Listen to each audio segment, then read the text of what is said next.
Welcome back. Welcome back to Consumers Doctor. On the behalf of foremost organizations, we all would like to thank for you to joining us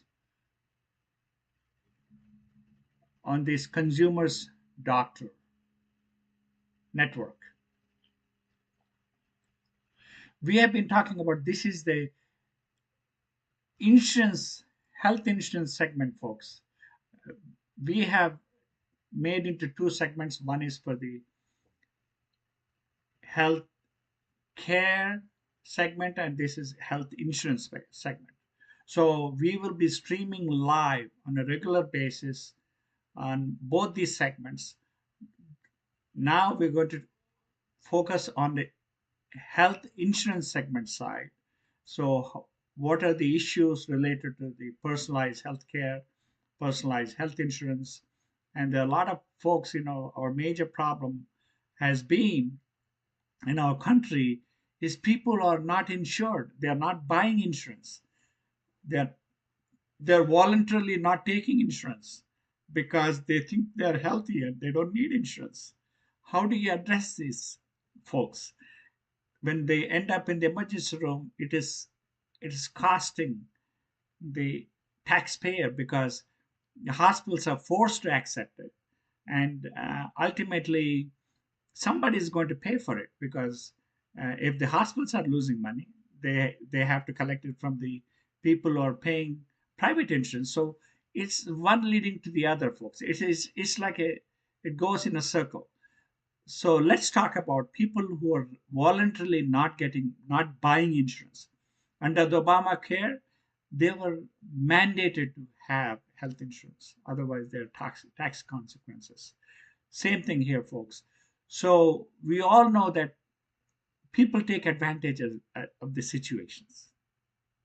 We all take advantage of it. This is a human nature. You can't change the human behavior. People do that. They take advantage of this situation.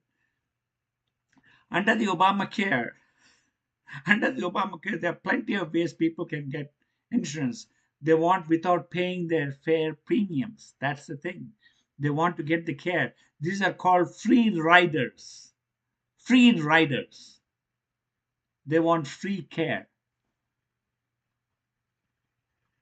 Under the Obamacare, free riders.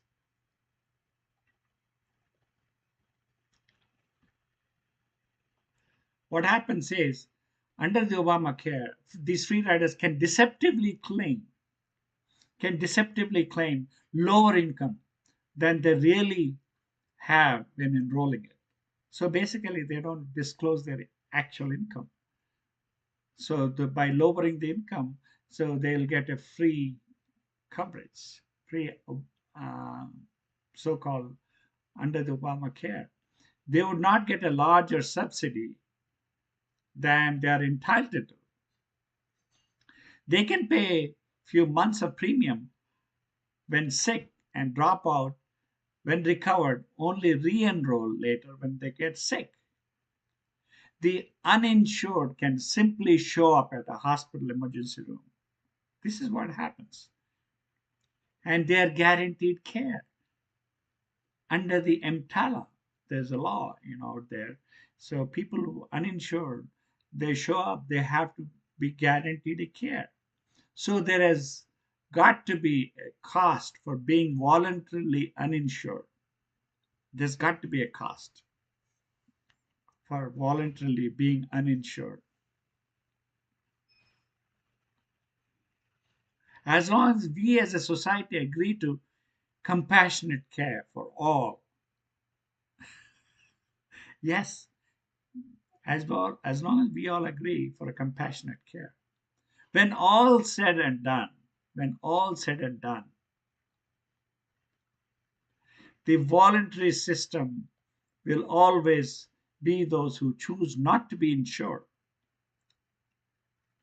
That's what it's happening. Not to be insured because they voluntarily chose it. That choice is good. The choice is good. It's what we all want. Yes, people want to voluntarily not get the coverage. That choice is good, but if that's what they chose not to be insured, there are consequences for that action. Some uninsured individuals may be healthy and consider any insurance premiums as unnecessary expenses. That's why they don't buy the insurance. But there are always consequences for that. A few may be rich enough to pay cash for any illness. Yeah, there are some people who want to buy, they want to pay cash for any illness, and all claims they may suffer. So that's why they don't buy the insurance. That's good. That's well said and done. But just like that, there is 100% probability that we all die at some point. Everyone will need health insurance to access healthcare. When healthcare is ultimately needed by the uninsured, this is where it comes in. When healthcare is needed ultimately by uninsured, any condition of illness or accident presented, they will be considered as a pre existing condition. Yes, let me repeat it again. Like when all said and done, there's 100% probability that we all die, right? At some point, everyone will need health insurance to access the healthcare. But when healthcare is ultimately needed by the uninsured, any condition, illness, or accident presented, they will be considered as a pre existing condition. What will happen? The only insurance option will be impaired health support plans for these folks. Impaired health support plans. Under the personalized health insurance, under the personalized health insurance program, during the period of being uninsured, individuals will lose all or a portion of their personal or family income exemptions. Yeah, this is where it kicks in. This is where it kicks in. Will lose all the exemptions of personal or family income tax exemptions. Those funds will be used to support the subsidies of the impaired health support claims plans. So this is where the beauty. If they are in the impaired, if the uninsured becomes a pre-existing condition, they will lose all their rights of the deductions when they file their tax returns.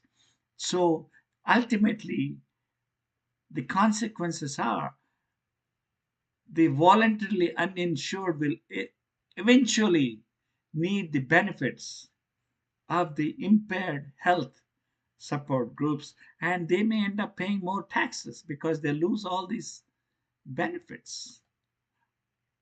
They cannot claim deductions anymore, and federal and state government will be collecting more taxes. So who benefits? Federal and state government will benefit collecting more tax because the person who doesn't get the coverage will end up paying more taxes because they lose the exemptions. Consider the penalty for not getting the insurance. They forfeit the funds, a prepayment of coverage by the voluntarily uninsured towards the impaired health support groups. Yeah, the process to do this is this is a simple process, folks. The process to do this is as follows. Again, explain to me, right? State Department of Revenue and IRS will calculate will calculate the increased income tax from returns showing the loss of exemptions, and submit the tax amount to cover the claims and other expenses for what they provided under the impaired health support group. So basically, they will end up paying for claiming what they were not when they were not insured. If they were under the impaired health support, they lost all those. Even though they received the care, they can go back, and IRS can go back and collect that. Once you lose those exemptions, you will end up paying more taxes. The tax deduction loss, the tax deduction loss on the low income population. Remember, low income individual in need of a financial support can get the premium subsidized insurance. But these folks starts to make money who are, whenever they do that, the history is such, it becomes a pre-existing condition. When they don't buy the insurance, that becomes a pre-existing condition, and they end up losing all the privileges of exemptions as a family, as a member. So what would you do? So obviously you have to have an insurance. So it's a simple math, folks. There are consequences for not getting health insurance. Once, if you, for some reason, there are no exemptions when you file the tax. Obviously, everybody files taxes. For low income people, it may be different, but average folks, they do file taxes. And once they lose these exemptions by not having insurance, the state and federal government collecting more funds. They will be having more revenue. That will be good for the impaired health. That will support itself, the impaired health support plans. Am I being clear? Let me make it clear. If people voluntarily don't buy the health insurance, there are always consequences. By not having health insurance, when you file your taxes, you lose those exemptions. You cannot, once you lose those exemptions, the state and federal government will be collecting more revenue from you guys for not having insurance. So, not only that, it also, when you get the impaired health support plan, that uninsured becomes a liability. When you're uninsured, it becomes a liability on your part whenever you go and get the insurance, because it's considered as a pre-existing. So you belong to a different category. You're not in well category, you're at risk, you're chronic. So you belong to a category where they are impaired. So your premiums are higher and you get the coverage. That's a beauty, man. That's a beauty.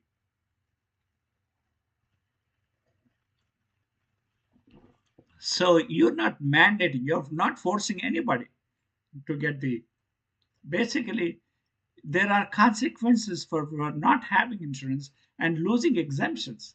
So these free riders, so-called free riders, whereas under Obamacare, they falsely give the income. Free riders, what they do is they don't disclose their income. That's what the Obamacare. So when you're mandating is basically they're getting free ride. That cannot happen anymore under this personalized healthcare. Once you claim so-called these free riders, and once you get this Obamacare, you lose the privilege. People who are trying to get this Obamacare for free, you lose the privilege of the exemptions. That's a kicker, man. That's a kicker. That way, the government can collect more revenue to support the impaired health group. Yeah, yes. This is what happens. People want to get Obamacare and whatever it is they want to get, fine. But under the tax law, you once you access that care, you lose the privilege of exemptions in your personal taxes. So you collect more revenue by the state and federal. Are you getting? There is a catch to it, folks. You have to get. So that's how you support the impaired health plans. You have the revenue, you get the exchanges, you get these insurance exchanges for the impaired health support group.